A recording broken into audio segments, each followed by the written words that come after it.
रात के सन्नाटे में प्रिया अकेली थी। अचानक किचन से एक जोरदार ठक ठक की आवाज आई। उसका दिल जोर से धड़कने लगा। वह हिम्मत करके उठी, टॉर्च उठाई और दबे पांव किचन की ओर बढ़ी। वहां सब कुछ सामान्य था।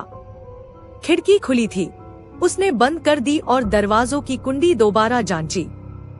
शायद हवा का झोंका था, उसने खुद को समझाया। वापस अपने कमरे में आकर उसने किताब उठाने की कोशिश की, पर ध्यान भटक रहा था। तभी ऊपर पेरेंट्स के खाली कमरे से धीमी फुसफुसाहट की आवाज आई। उसने कान लगाए। प्रिया, प्रिया।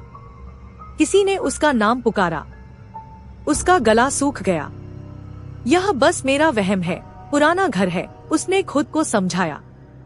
वह दोबारा उठी, इस बार और डर के साथ। ऊपर जाकर देखा, कोई नहीं था। सब सामान अपनी जगह पर था। अजीब सी ठंडक थी, जबकि पंखा बंद था। नीचे आते हुए सीढ़ियों पर एक गीले पैर का निशान देखा, जबकि घर में कोई बाहर से नहीं आया था। उसका दिमाग चकरा गया। उसने तुरंत अपने कमरे का दरवाजा बंद कर लिया और अंदर से कुंडी लगा दी। सांस रोके वह बिस्तर पर बैठ गई।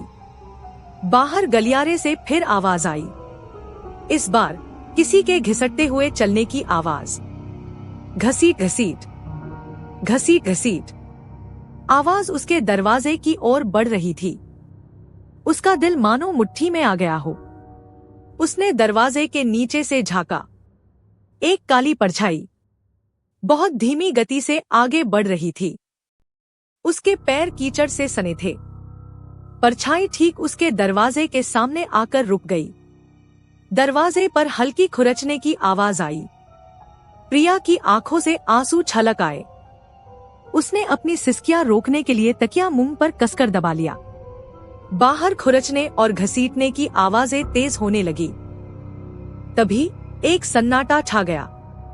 कोई आवाज नहीं। प्रिया ने धीरे से तकिया हटाया।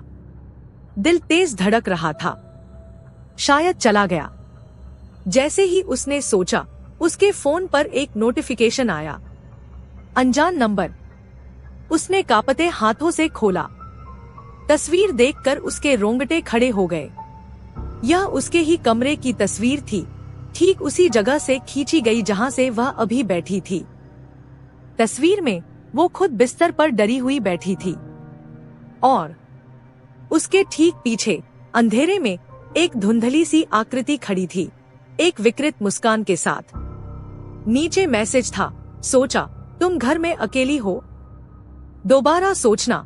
और तभी प्रिया को अपनी गर्दन पर ठंडी सांस महसूस हुई।